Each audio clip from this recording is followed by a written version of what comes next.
Last night's Video Game Awards came with something we've been hoping for a while now, or at least I've been hoping for: confirmation of a new Star Wars game in the works. After what seems to have been an early posting of the game's first official trailer, we now know that Quantic Dream, who have been rumored to be working on a Star Wars game for several months now, on top of making the news for articles about toxic corporate culture, and then trying to sue the people responsible for reporting on it, with multiple misogynistic and homophobic slurs coming out from the CEOs as well as other sources within the company. They are confirmed to be developing a new game called Star Wars Eclipse. Aside from the announcement of the KOTOR remake and an untitled Ubisoft open-world game, this is the first solid bit of Star Wars gaming news we've had in a while. There's not a huge amount of detail given so far, but according to the site, Eclipse is an action-adventure game following multiple characters and storylines, similar to prior Quantic Dream games. A couple years ago, the studio also did announce that they were no longer going to be making PlayStation-exclusive games, so especially that, tied with the fact that there was no exclusivity in the announcement, means that we can probably expect this to come out on multiple platforms. Well, it was all pre-rendered footage rather than any gameplay, so it doesn't give us a great idea of what to expect from the game itself.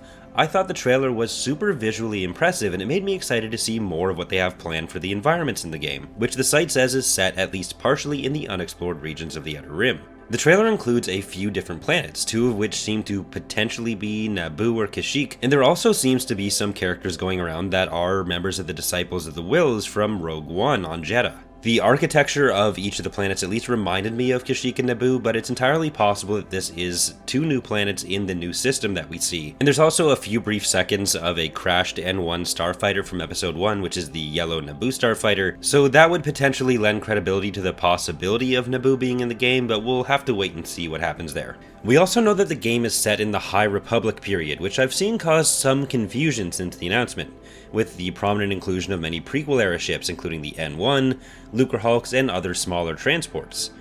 Aside from the possibility that the history of those ships stretches farther back, it's worth noting that the High Republic period, while it starts hundreds of years earlier, potentially goes as far forward as just before Episode 1, which then starts the Fall of the Jedi period in new canon.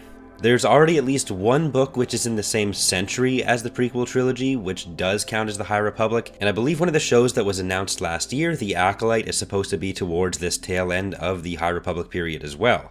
My guess would be that this game is set within a few decades of Episode 1, rather than being set centuries in the past.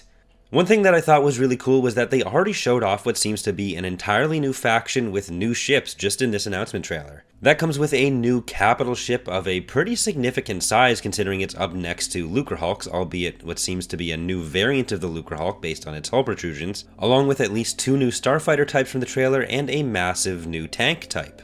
There are so few capital ships in the pre-Clone Wars period that we ever get to actually see, so I always get excited when a new one gets shown off. There seems to be at least two new antagonistic groups introduced just by this trailer. There's the group which has the V symbol, primarily shown fighting the Trade Federation in what may be a trade dispute, or possibly a group local to the Outer Rim, fighting against the encroaching massive trade conglomerates of the period, so I'm interested to see which direction that story could go.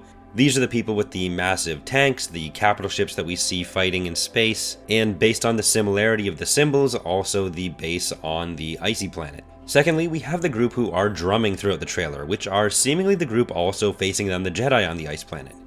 It's possible the drumming group are some remnant of the Nihil from the High Republic novels, who do tend to use a lot of music and be a more mixed species group. I'm a lot less confident on that because this is, in my opinion, probably set significantly after those books, where I kind of expect that threat to be mostly taken care of, so it's potentially a new group, but if it is a remnant of the Nihil, that could be cool as well, having that tied more into other works. Based on the fact that the only other ice planet moments we see are with that fortress, it's possible that's the same planet, and that will have all four of these different groups, the Jedi, the Trade Federation, the new V-symbol people, and the drumming group, could come into conflict on that planet. Again, as a pre-rendered cinematic trailer, there wasn't a lot to give us an idea of what the gameplay will be like, and while EA's exclusivity on releases is coming to a close, we still have at least until 2023 for that, so I probably wouldn't expect to see too much more out of this game for a while, but it is nice to know there is some more coming. That's going to do it for our first look at Star Wars Eclipse. Let me know what you guys thought in the comments.